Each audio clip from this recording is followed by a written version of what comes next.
বিহারের পর বাংলায় ভোটার তালিকা সংশোধনের কাজ শুরু করতে পারে জাতীয় নির্বাচন কমিশন। এই জল্পনার মাঝেই রাজ্যের ২০০২ সালের ভোটার তালিকা প্রকাশ শুরু করেছে কমিশন। আর সেই তালিকা প্রকাশ করতে গিয়েই এবার কমিশন হোঁচট খেল।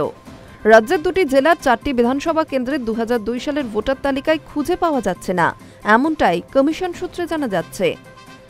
কমিশন সূত্রে আরও জানা গিয়েছে, ভোটার তালিকা প্রকাশ করতে গিয়ে দেখা যাচ্ছে দক্ষিণ ২৪ পরগনার একটি এবং বীরভূমের ৩টি বিধানসভা আসনের ভোটার তালিকা পাওয়া যাচ্ছে না।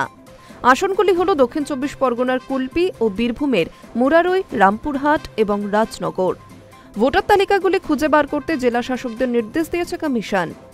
উল্লেখ্য, বিহারে ভোটার তালিকা সংশোধনে স্পেশাল ইন্টেনসিভ রিভিশন বা SIR নিয়ে শুরু হয়েছে রাজনৈতিক চর্চা।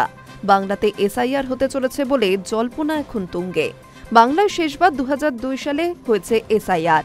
ভোটার তালিকা সংশোধন ঘোষণার আগেই প্রায় ২ যুগ আগের ২০০২ সালের ওই ভোটার তালিকা প্রকাশ শুরু করেছে কমিশন। ২৯৪টি বিধানসভা আসনের মধ্যে এখনো পর্যন্ত ১০৩টি বিধানসভা ভোটার তালিকা প্রকাশ করা হয়েছে। বাকি বিধানসভা আসনগুলির ভোটার তালিকাও প্রকাশ করা হবে পর্যায়ক্রমে।